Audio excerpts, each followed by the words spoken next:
Tax यहां नहीं था जम्मू और कश्मीर में, लेकिन वो टैक्स भी लगा दिया।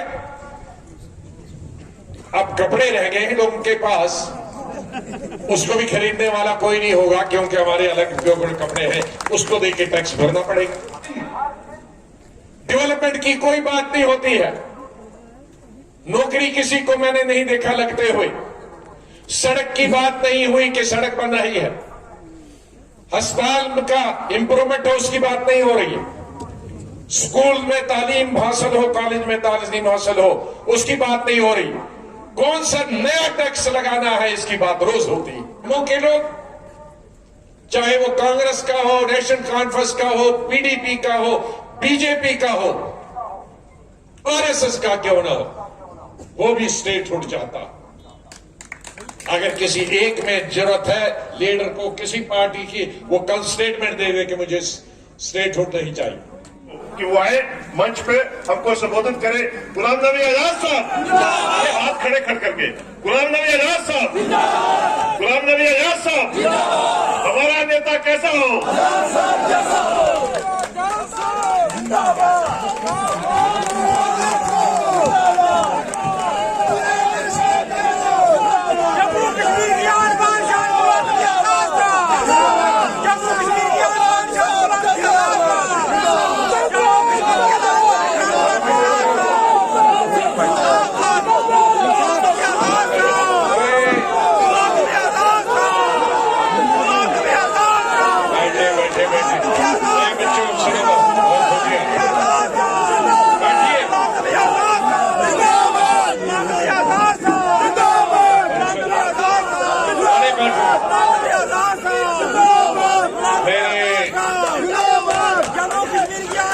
जगह जगह से आए हुए सभी भाइयों, दोस्तों और बाकी सूबों से आए हुए, मुंबई से, पंजाब से, हिमाचल से, हरियाणा से आए हुए, हमारे मध्य प्रदेश से मेरे साथी जिनका इंट्रोडक्शन मैंने शुरू में ही दिया, अब पार्लियामेंट में भी साथ रहे हैं, हम मंत्रिमंडल में भी साथ रहे हैं, कई इनमें से मेरे साथ संगठन में भी रहे हैं। मैं अपनी तरफ से, आप सबकी तरफ से उनका स्वागत करता हूं और इस आशा के साथ एक नई लड़ाई महात्मा गांधी जी आज जीवित नहीं है, वो आशीर्वाद नहीं दे सकते, लेकिन उनकी सोच, उनकी विचारधारा, उनका त्याग हमारे साथ रहेगा। मैंने अपनी राजनीति गांधी जी की विचारधारा से शुरू की। अगर 1980 का मेरा पार्लियामेंट का जब मैं पहली दफा एमपी बना तो लोग बायोडेटा पढ़ेंगे तो 69 में जब गांधी जयंती, गांधी जी की शताब्दी मनाई जा रही थी, 100 साल उनके जन्म की, मैं एसपी कॉलेज कश्मीर में पढ़ता था और पूरे देश में गांधी स्मारक निधि जो दिल्ली में हेडक्वार्टर था, उसके द्वारा पूरे देश में 15 दिन के समारोह मनाए जा रहे थे और नॉर्दर्न इंडिया का 15 दिन का जो समारोह था, जो सेलिब्रेशन वो कश्मीर में मनाई जा रही थी। और कश्मीर से सिर्फ 2 लोग,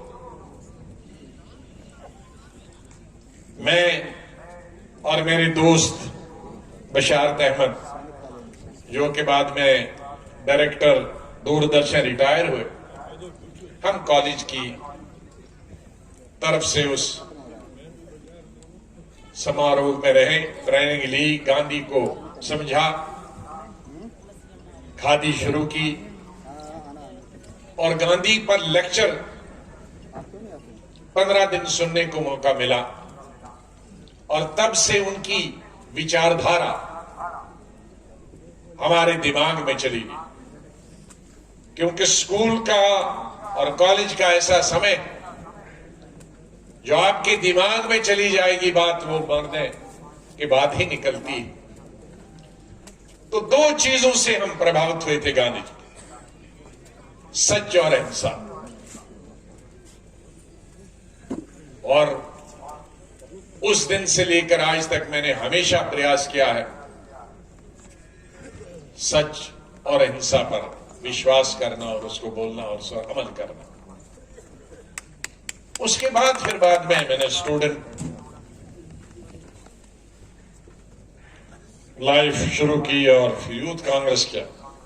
लिहाजा मुझे गौरव है कि मेरी राजनीति गांधी जी की विचारधारा से शुरू हुई थी और उसी के साथ हमारी जिंदगी भी उसी विचारधारा से खत्म हो जाएगी। इसलिए मेरे सामने कोई धर्म, कोई जाति, कोई ऊंच नीच का कोई सवाल पैदा नहीं। आपने, मुझे नहीं मालूम 2005 या 2006 में चीफ मिनिस्टर बनने के बाद सोपुर तहसील में मेरी पहली तकरीर हुई थी कश्मीर वादी में चीफ मिनिस्टर बनने के बाद। तो मैंने उसमें एक ही बात की थी कि मेरी हुकूमत में अगर कोई वजीर या कोई ऑफिसर धर्म की बुनियाद पर, मजहब की बुनियाद पर, पार्टी की बुनियाद पर इंसाफ बांटेगा तो मुझे शर्म आएगी कि मेरी हुकूमत में ऐसा कोई आदमी।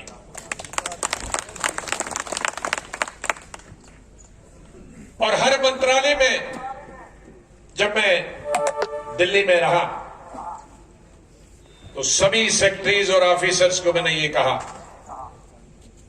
कि लोग मेरा धर्म भी जानते हैं, मेरा नाम भी जानते हैं। वो किसी भी पार्टी का आए, हमारा कितना ही मुखालिफ पार्टी वाला लीडर नहीं आए और किसी भी धर्म का आए, उसका काम करना हमारा फर्ज। तो इसलिए मुझे खुशी है कि मेरे जीवन काल में जम्मू कश्मीर से लेकर कन्याकुमारी तक, सिक्किम से लेकर गुजरात तक, जहां मुझे संगठन में भी, पार्टी में भी, मिनिस्ट्री में भी काम करने का अवसर प्राप्त हुआ इन 40-42, बल्कि संगठन में तो 1977 से 44 वर्षों से मुझे सभी धर्मों का, सभी जातियों का, सभी इलाकों का, सभी प्रांतों के लोगों का और सभी पार्टी के नेताओं का बहुत प्यार रहा। उसके लिए मैं उनका बहुत बहुत आभार प्रकट करता हूं। साथियों, मेरे साथियों ने सब चीजें बताई हैं, मैं उनको दोबारा दोहराना नहीं चाहता। इनको सबको वापस भी जाना है, लेकिन खाना खा के जाना। और अभी लड़ाई बाकी। मेरे साथियों ने कहा कि अभी सेकंड आजादी की बात, और राजनीति में लड़ाई कभी खत्म नहीं होती।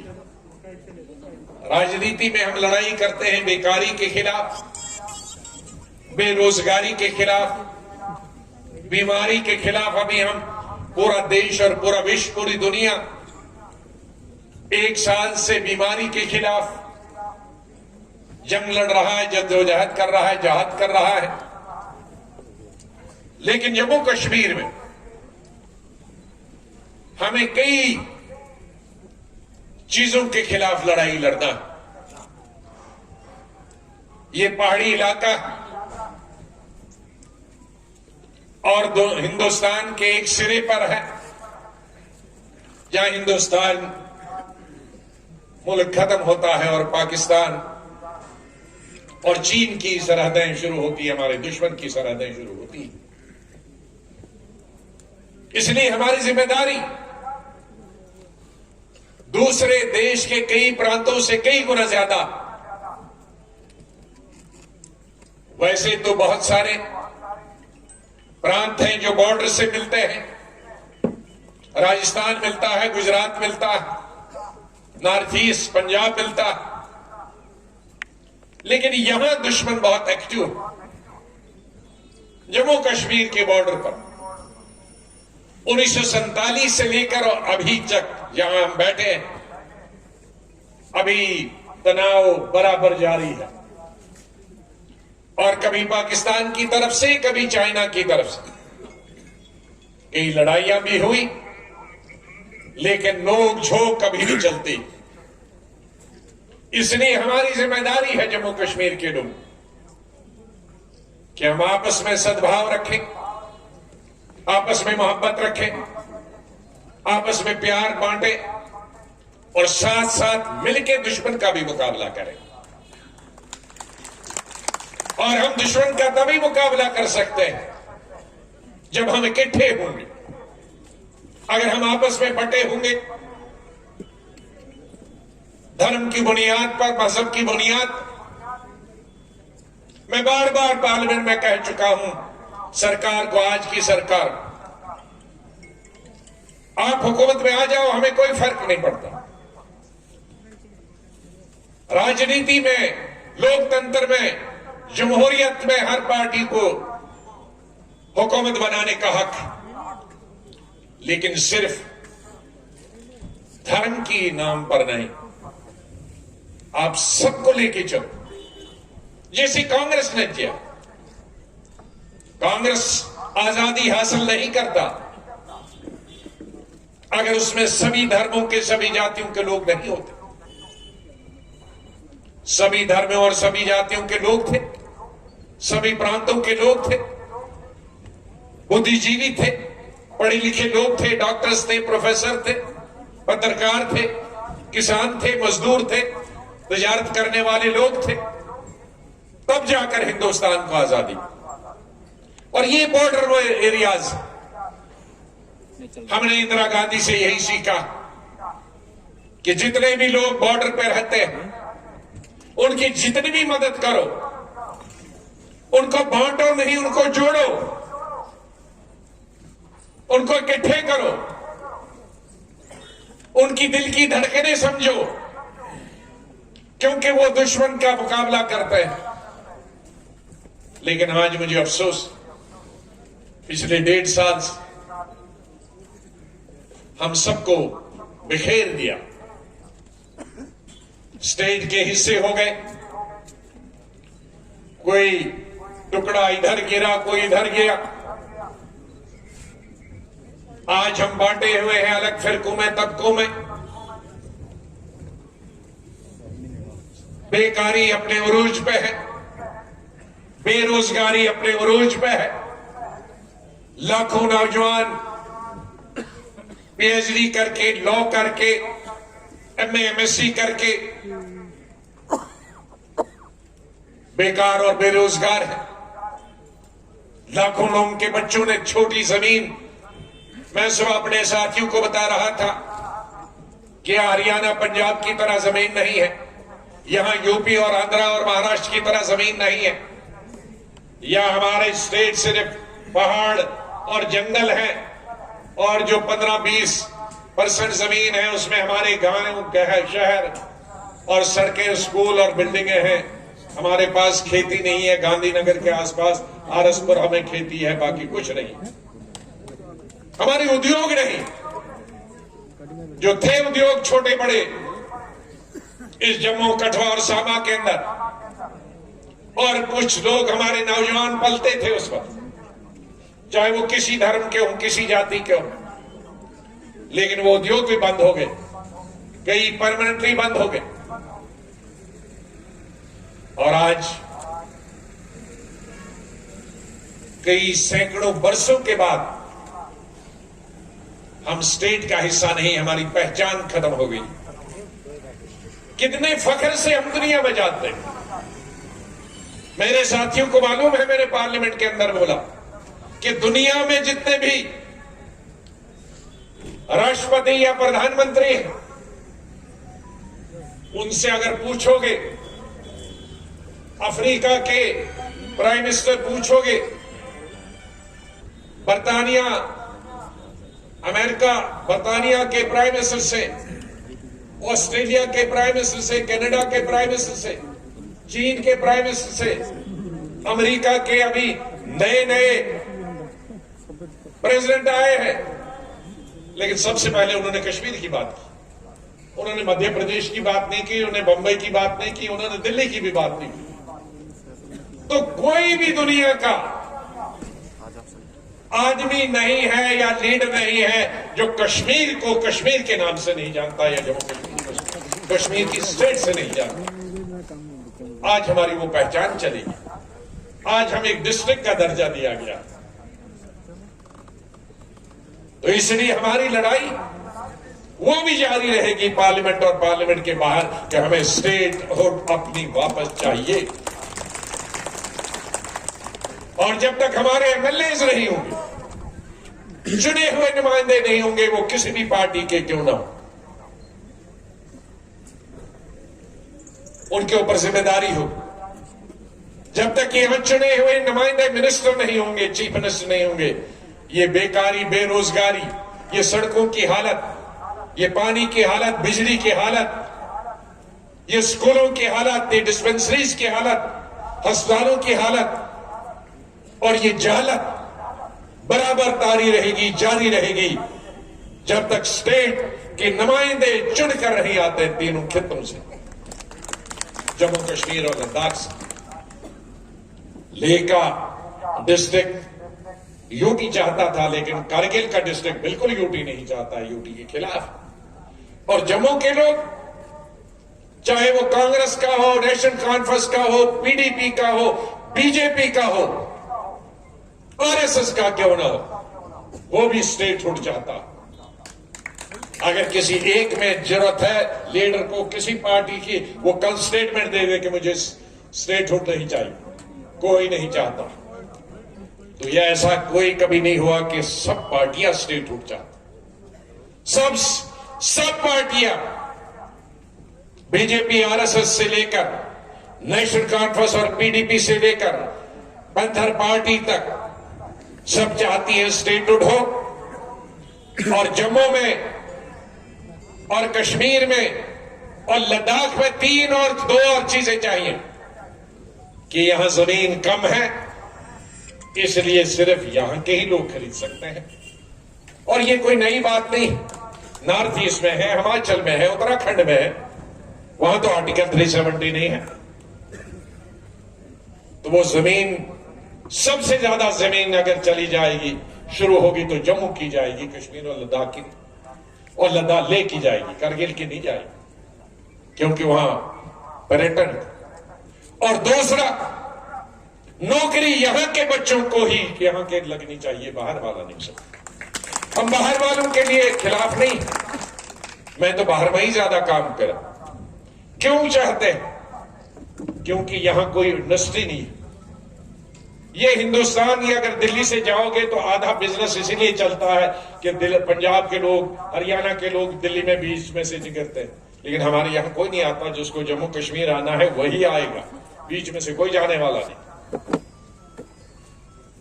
और 3 दफा अभी तक हाई कोर्ट में शायद क्लर्क्स के लिए जगह निकली और वो ऑल इंडिया निकली। एक और डिग्री कॉलेज के लिए, निचले लेवल के लिए एडवर्टीजमेंट निकली, ऑल इंडिया निकली। तो जाहिर है यहां पढ़ाई नहीं, 30 साल से 31 साल से मिलिटेंसी, जो 31 साल से हिंदुस्तान की लड़ाई लड़ रहा, मैं बधाई देना चाहता हूं कश्मीर को लोगों को भी, चिनाब वैली राजौरी पुंछ के उन लोगों को भी, कठुआ सांबा उधमपुर और जम्मू के विशेष रूप से, क्योंकि हमारा इंटरनेशनल बॉर्डर जम्मू सांबा और कठुआ, यहां मिलिटेंट आके घुस जाते हैं। ये सब मिलिटेंसी का मुकाबला कर रहे हैं, देश की तरफ से, हिंदुस्तान की तरफ से जान देते हैं, लेकिन उसका सिला यही मिला कि स्टेट के टुकड़े हो जाए, बेकारी बढ़ जाए, बेरोजगारी बढ़ जाए, यहां के उद्योग बंद हो जाए, यहां के टैक्स लगे, 30 साल से खाने के लिए पैसे नहीं है। तो एक टोल था हमारे, आज वहां पठानकोट से लेकर तिवारी जी यहां उधमपुर तक एक टोल था, वो भी खत्म किया था, आज 5 टोल लगाए। कहां से वो टोल के पैसे लगाए? पानी का टैक्स, हाउस टैक्स यहां नहीं था जम्मू और कश्मीर में, लेकिन वो टैक्स भी लगा दिया। अब कपड़े रह गए हैं लोगों के पास, उसको भी खरीदने वाला कोई नहीं होगा, क्योंकि हमारे अलग जो कपड़े हैं उसको देके टैक्स भरना पड़ेगा। गाड़ियों के हर दिन डेवलपमेंट की कोई बात नहीं होती है, नौकरी किसी को मैंने नहीं देखा लगते हुए, सड़क की बात नहीं हुई कि सड़क बन रही है, अस्पताल का इंप्रूवमेंट हो उसकी बात नहीं हो रही है, स्कूल में तालीम हासिल हो, कॉलेज में तालीम हासिल हो उसकी बात नहीं हो रही, कौन सा नया टैक्स लगाना है इसकी बात रोज होती है। कहां से लाएंगे ये टैक्स? ये लड़ाई हमने लड़नी है, इस जम्मू कश्मीर में हमारे साथी पार्लियामेंट में लड़ेंगे, और हमने देश के अंदर भी लड़ाई लड़नी है कांग्रेस को मजबूत करने के लिए, क्योंकि कांग्रेस ही एक रास्ता, एक पार्टी है जिसमें सब धर्म के लोग, सब जातियों के लोग और सब प्रांतों के लोग समा सकते हैं। हमारा दिल इतना बड़ा वसी है, जहां हम जात पात के नाम पर, धर्म के नाम पर इंसाफ नहीं बांटते हैं, बल्कि जिसको जरूरत है इंसाफ मिलने की उसको इंसाफ देते हैं। वो लड़ाई हमारी पार्लियामेंट के अंदर और पार्लियामेंट के बाहर, और एक मजबूत कांग्रेस पार्टी ही वो कर सकती है। मैं पार्लियामेंट के राज्यसभा से रिटायर हुआ, राजनीति से रिटायर नहीं हुआ हूं जैसे मेरे साथी हैं।